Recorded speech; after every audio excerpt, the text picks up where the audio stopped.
1975년 4월 30일 월맹 탱크가 대통령궁을 점령했다. 월남의 수도인 사이공이 완전히 함락되고 자유월남은 패망을 한 것이다.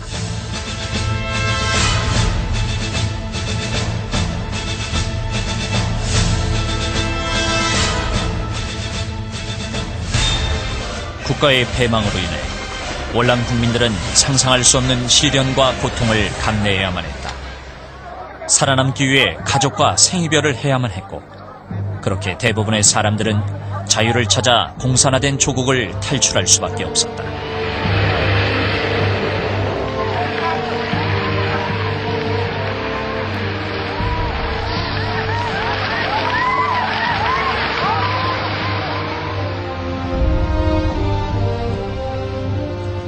베트남의 국호는 베트남 사회주의 공화국으로 바뀌었다. 국기와 수도도 북부 베트남의 것으로 결정되었다. 공산화된 베트남 정부가 제일 먼저 한 일은 무자비한 정치적 숙청이었다.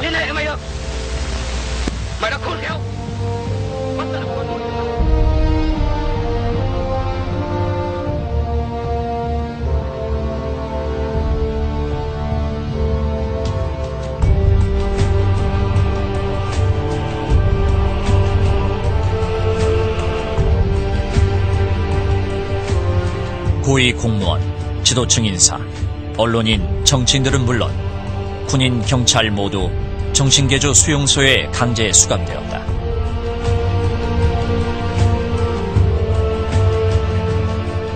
교도소, 월남군 부대 시설 등을 개조한 이곳에서 1980년대 중반까지 최소 100만 명이 넘는 무고한 사람들이 사상 개조를 명목으로 처형당하거나 숙청당했다. 특히 월남 정부 하에서 반정부, 반체제 운동에 앞장섰거나 월맹에 적극 협조했던 교수, 종교인, 학생, 민주 인사들조차 예외 없이 처형되거나 투옥되었다.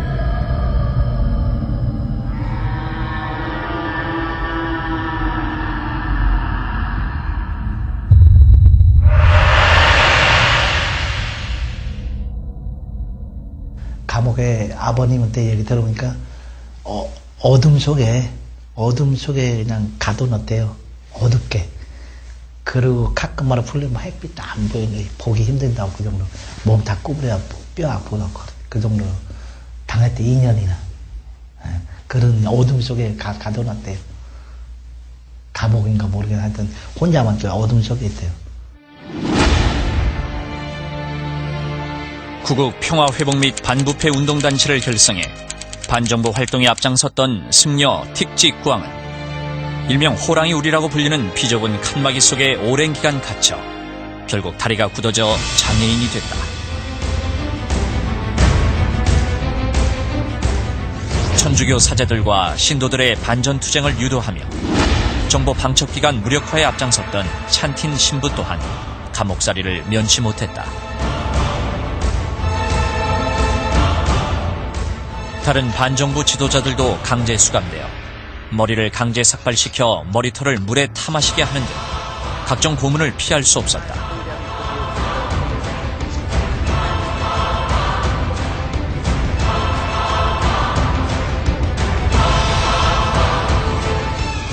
미국의 오렌지 카운티 레지스터는 2001년 4월 29일자 베트남 특집 탐사 보도를 통해 수용소 수감자는 독방 감금, 위험한 노동, 밀폐된 공간의 감금, 각종 구타와 고문은 물론 처형까지 스스럼 없이 자행되었다고 보도했다.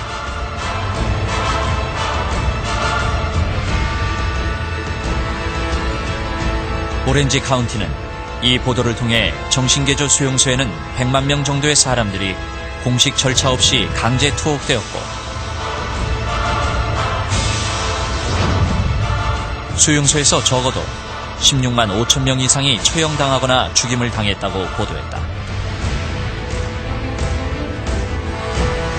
또 수천 명이 대나무 죽창에 찔리고 독성 화학물질을 주사 맞는 등 다양한 학대와 고문을 당했으며 미국 국무부의 발표 자료를 인용해 17년을 투옥당한 수감자도 있었다고 보도했다.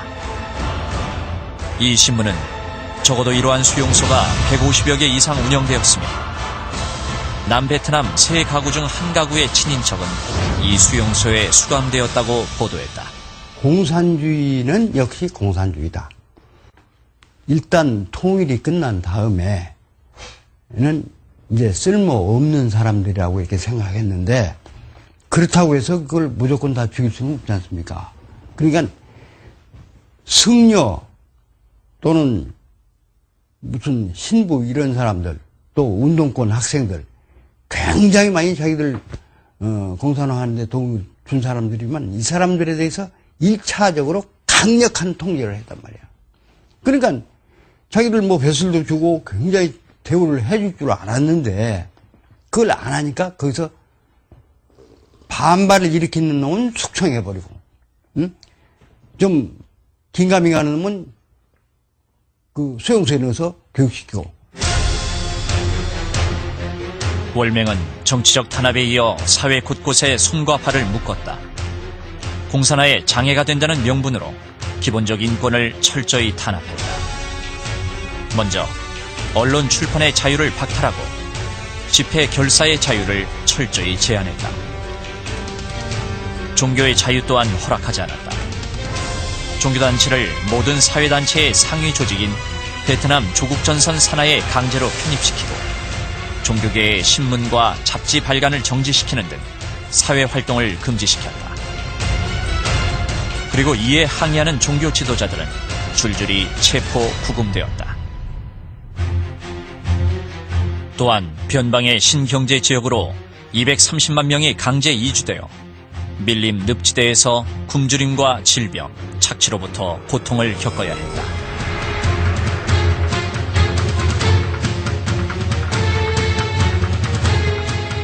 통일 전 월남의 수도 사이공시 명칭을 호치민시로 바꾸고 거리 이름도 변경했다. 과거 남부사회의 흔적을 지우기 위해 월맹 혁명가들과 관련 있는 이름으로 대체한 것이다.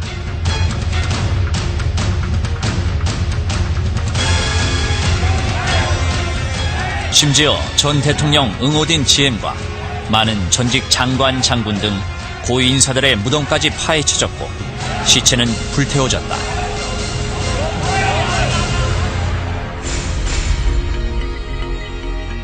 또한 자유시장 경제 체제를 해체하고 공산 사회주의식 통제 경제로 강제 전환했다.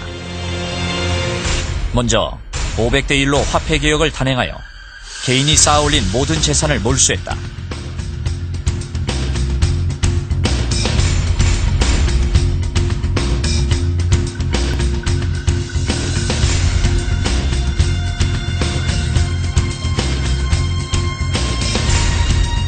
자본가들의 재산도 국가에 자진 헌납하는 형식으로 강제 몰수하였고 1,500개의 개인 기업을 국유화의 이름 아래 모두 빼앗았다.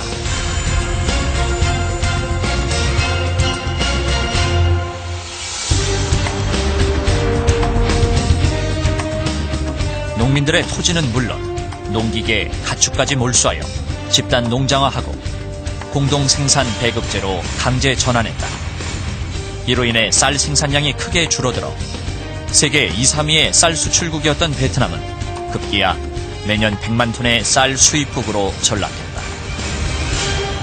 우선 사회주의 체제로 농업을 재편하려고 하는 농업 집체화를 이제 추구를 하는데 그래서 그 농업 생산량을 감소시키고 그래서 1970년대 말에 가면은 식량 문제가 굉장히 컸습니다.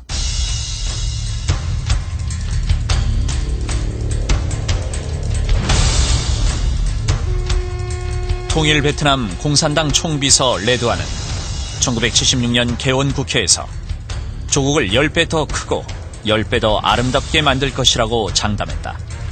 그러나 공산화된 베트남 경제는 10년도 못 가서 총체적 파탄 상황에 봉착했다. 400만 명 실업사태, 굶주림, 강제노동 등 극히 암울한 상황에서 월남 국민들은 탈출만이 살 길이라는 절박감에 조악한 뗏목과 보트 등을 만들어 목숨을 건 보트 피플 대열에 끼었다. 전신주도 걸을 수만 있다면 탈출할 것이라는 농담이 있을 정도였다.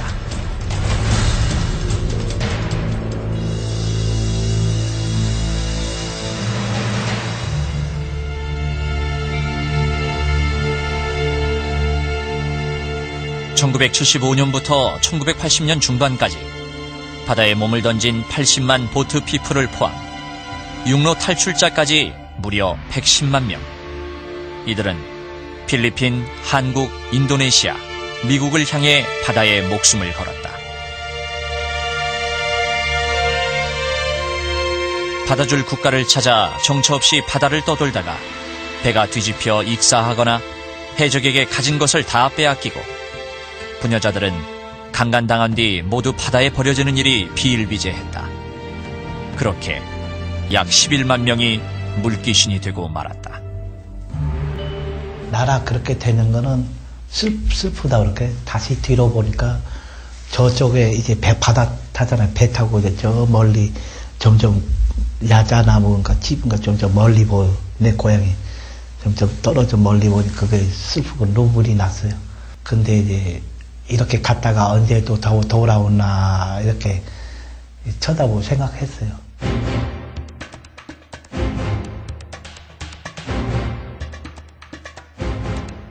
자유월남 시절 사이공 대학생이었다가 1985년 탈출한 리우딩 학생의 수기 중에는 이런 글이 있습니다.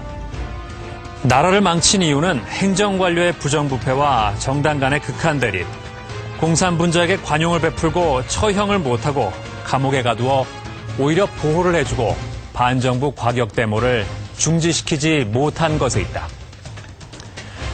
또한 그는 참담한 심경을 시 한 수로 대신했습니다. 멀리서 공산주의를 바라보니 금강석처럼 반짝이기에 무엇인가 궁금하여 가까이 가서 바라보니 그것은 피로 범벅이 된 눈물이라네. 자유월남의 패망은 월명의 군사적 공세와 정치 공작 때문이었겠지만 이에 동조했던 좌파들의 극렬한 반정부 선동도 커다란 몫을 차지했습니다. 결국 진짜 심각한 적은 내부에 있었던 것은 아니었을까. 또한 월맹에 적극 동조했지만 통일 이후 버림받았던 월남 내 좌파 인사들은 수용소에서 어떤 생각을 하고 있었을까. 나라를 지키기 위해 단결하지 못했던 월남 국민들. 오늘 우리에게 다시 한번 생각하게 합니다. 자유월남이라는 나라가 당당히 독립국가로 있었습니다마는 그 내부 분열로 또 주인의식 없는 그 안보를 갖다가 소홀히 했기 때문에 패망해가지고 자유월남이란 나라 영원히 지구상에서 없어져 버렸어요. 전쟁의 그 경험을 똑똑히 배워야 되는 겁니다. 제가 지금 걱정하는 그겁니다. 월남이 그 패망할 때 똑같아요. 우리 지금 대나가고 있는 꼬라지가. 그렇기 때문에 위험하다는 겁니다, 이게. 정말 국가의 이익이 무엇인가? 앞으로 우리 민족의 이익이 무엇인가 해서 말이죠. 그런 사람이 우리에게 이제 필요해요. 바로 이 시기에. 하늘은 스스로 돕지 않는 자를 돕지 않는다. 돈으로 안보와 평화를 살 수 없다. 나와 우리의 안위를 누구도 대신 지켜주지 않는다. 오늘날 냉엄한 국제 현실 속에서 우리의 능력과 의지는 생존과 발전을 보장해주는 가장 기초적인 조건이다. 상대를 알고 만반의 대비태세를 갖추어야 백전백승할 수 있다는 만고의 진리를 잊어서는 안 된다. 자유는 희생의 대가로 얻어지는 것이다.